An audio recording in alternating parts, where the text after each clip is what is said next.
បែបកូរ៉េសាច់3ជាន់វ៉ាវគីមជីបន្លែស្លឹកកាភ្លូស្លាត់ស្រួយម៉ាតេចាបន្លែគេ3មុខហ្មងមកឈុតហ្នឹងទិញមកធ្វើញ៉ាំហ្មងហើយយើងមានទឹកជ្រលក់2មុខទឹកជ្រលក់បែបកូរ៉េអានេះអ្នកលក់ធ្វើខ្លួនឯងចាឥឡូវអាំងហ្មងអត់ដាក់បឺចាអូយទិញមកមិញយោអញ្ចឹងនៅកកចាអូយដូចស្តេកហ្មងណាសាច់នេះទៅកាត់វាធំពេកយោឃើញតអញ្ចឹងមែនចាតែឆ្ងាញ់ទៅហៅហ្មងណាឆ្អិនចាកាត់វាមកអាំងបតើញ៉ាំបតើបាត់ឆ្ងាញ់ចាដាក់បន្ទាប់ចេះមកមួយទៀតមកនេះ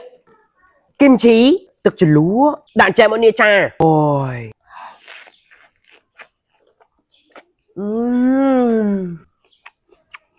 បៀទឹកជ្រលក់កូរ៉េនេះមកចាអូយជាតិហ្មងណា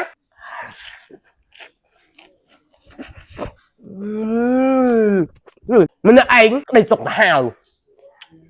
អូយនេះចាឡើងក្រហមហ្មងណាចាជៀនថែមអាំងចាច្រឡំជៀនតែមានអីអាំងហ៎យកផ្ទះអាំងបដ ாய் អូយញាក់ហ្មងណាអ៊ីទុំចឹងចាបានឆ្ងាញ់ដាក់មកនេះខ្ញុំទិញនៅស្កៅហ៎មកឈុតនឹងទៅ38000អញញ៉ាំទឹកខ្លួនឯងអូយទឹកជ្រលក់អេគីមជីទៀតដាក់ម្ទេសមួយមក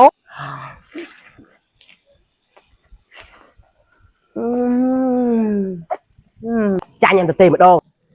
អូយ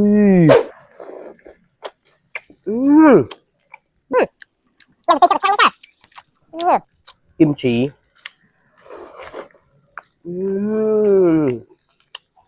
អូយវ៉ាវ my god ស្លាត់ទៅអូយបៀទឹកជ្រលក់ក្រែមកនេះដាក់មួយម៉ាត់ដល់បងប្អូន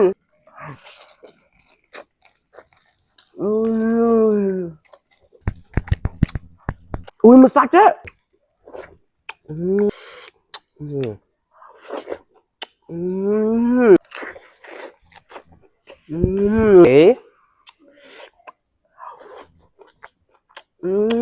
อุ้ยจีโอ้ oh my god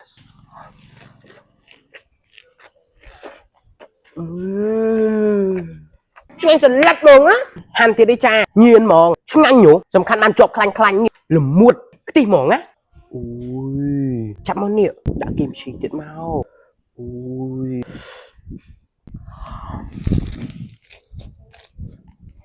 អ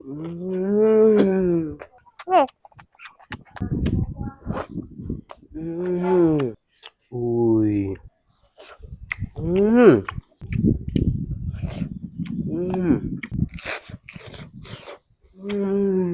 ឆាសាប៊ូយូវែលផ្ដោតសំខាន់ទៅលើការបណ្ដុះសាជួយការបន្ថយសាក់ជ្រូកផ្ដោតសំណាំដល់សាក់និងធ្វើឲ្យសាក់មានសភាពរលោះរលោងមានទម្ងន់ហើយជាពិសេសព្យាបាលបញ្ហាសាក់ខូចសាក់បែកចុងសាក់មានកេរនឹងចាហើយការបន្ថយសាក់ស្កើការពារសាក់ពីពលឺថ្ងៃបានល្អមែនទែនអ្នកសាក់ស្ងួតអីប្រើត្រូវខ្លាំងអ្នកសាក់ភ្លេងក៏អាចប្រើបានដែរបើបានប្រើជាមួយនឹងប្រូតេអ៊ីនយូវែលទៀតអ្នកមានបញ្ហាសាក់ខូចខ្លាំងខូចដោយសារការលេងពណ៌ដោយសារការអ៊ុតសាក់បែកចុងគ្មានសំណើប្រើឲ្យឃើញលទ្ធផលភ្លាមៗតែម្ដងសម្រាប់ស្រោមយូវែលជួយធ្វើឲ្យសាក់មានទម្ងន់ភ្លឺរលោងមិនសំពងនឹងបែកចុងហើយធ្វើឲ្យសាក់យើងមានក្លិនក្រអូបបានសម្រាប់ស្ប្រេយូវែលសំខាន់ហ្មងចាអ្នកសាក់ជ្រូកខ្លាំងហ្មងចាប្រើស្ប្រេយយូវែលជួយក្នុងការបណ្ដុះកូនសាក់ថ្មីធ្វើឲ្យសាក់ក្រាស់និងធ្វើឲ្យសាក់រឹងមាំអញ្ចឹងសម្រាប់បងប្អូនចង់បានជាមួយនឹងឈុតសាប៊ូយូវែលឯងទិញបានតាមផ្សារទូទាំងប្រទេសហើយឈុតសាប៊ូយូវែលផលិតផលមួយពីប្រទេសកូរ៉េនិងបង្កើតឡើងដោយស្នាដៃកូនខ្មែរ